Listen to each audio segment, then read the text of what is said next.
কসবা টিভির পক্ষ থেকে আপনাদেরকে স্বাগত। কসবা টিভি, হৃদয়ে বাংলা।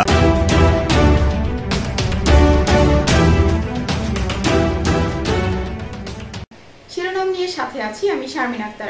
কসবায় সুলতানপুর ব্যাটালিয়ন 60 বিজেপির উদ্যোগে জনসচেতনতামূলক সভা অনুষ্ঠিত। কসবা টিভি ডেস্ক রিপোর্ট, তথ্যচিত্রে তানভীর আলম ঢালি। এবারে জানিয়ে দিচ্ছি বিস্তারিত। ব্রাহ্মণবাড়িয়ার কসবায় সুলতানপুর ব্যাটালিয়ন 60 বিজেপি আখাউড়া বিওপির উদ্যোগে জনসচেতনতামূলক সভা অনুষ্ঠিত হয়েছে। বুধবার বিকেলে কসবা পৌর ঈদগাহ মাঠে আয়োজিত সভায় প্রধান অতিথি হিসেবে উপস্থিত ছিলেন সুলতানপুর ব্যাটালিয়ন 60 বিজেপির অধিনায়ক লেফটেন্যান্ট কর্নেল জাবের বিন জব্বার।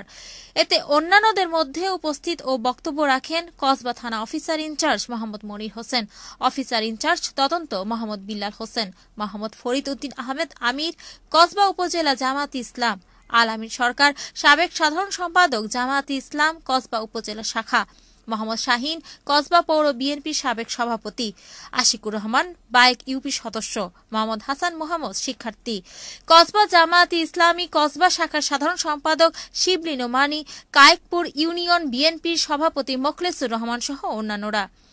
অনুষ্ঠানে বিজেপি সদস্যগণ ছাড়াও কসবা সদর ও কসবা উপজেলা ইউনিয়নের জনপ্রতিনিধি, গ্রাম পুলিশের সদস্যগণ, বীর মুক্তিযোদ্ধা, শিক্ষক, সাংবাদিক, ইমাম সহ সুশীল সমাজের প্রায় শতাধিক ব্যক্তিবর্গ উপস্থিত ছিলেন।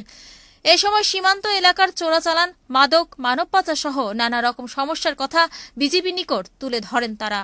অনুষ্ঠানের প্রধান অতিথি সুলতানপুর ব্যাটালিয়ন 60 বিজেপির অধিনায়ক লেফটেন্যান্ট কর্নেল জাবের বিন জব্বার উপস্থিত অনেকের বিভিন্ন প্রশ্নের জবাব প্রদান করে বলেন, সীমান্ত এলাকায় ঘটে যাওয়া সমস্যাসমূহ আজ নতুন নয়, এগুলো বহুকাল পূর্ব থেকেই চলে আসছে। তবে বিজেপি 24 ঘণ্টা সীমান্ত এলাকা পাহারায় কাজ করে যাচ্ছে। শুধুমাত্র বিজেপি ও প্রশাসন দ্বারা অপরাধসমূহ নির্মূল করা সম্ভব হবে না। যদি স্থানীয় জনসাধারণের জনসচেতনতা ও সহযোগিতা থাকলে সীমান্ত এলাকার সব ধরনের অপরাধ কমিয়ে আনা সম্ভব বলে তিনি মনে করেন। নতুন বাংলাদেশে এখন আমাদেরকে চিন্তা করতে হবে। আমাদের ভবিষ্যৎ দেশকে বিশ্বের মাঝে পরিচিতি করতে গেলে আমাদেরকে সচেতন হতে হবে। যদি প্রতিরোধমূলক ব্যবস্থা নিতে না পারি, ভবিষ্যতের আমাদের কাঙ্ক্ষিত লক্ষ্য তা অর্জিত হবে না। সেই যে সচেতনতা, এটা কিন্তু আছে। আমরা জানি যে কোথায় আমাদের ঘাটতিটা আছে। সময় এসেছে আমাদেরকে এখন নতুন ভাবে চিন্তা করতে হবে। আমরা যদি আমাদের ভবিষ্যতে আমাদের দেশকে বিশ্বের মধ্যে, পৃথিবীর মধ্যে একটা শ্রেষ্ঠ দেশ হিসেবে দেখতে চাই, আমরা যে স্বপ্নটা দেখি, যে স্বপ্ন নিয়ে লাখো লাখো ভাই বোনেরা আমাদের শহীদ হয়েছেন মুক্তিযুদ্ধে, শত শত ছাত্র জনতা তাদের জীবন আত্মাহুতি দিয়েছে, অনেক ক্ষতি হয়ে গেছে দেশের।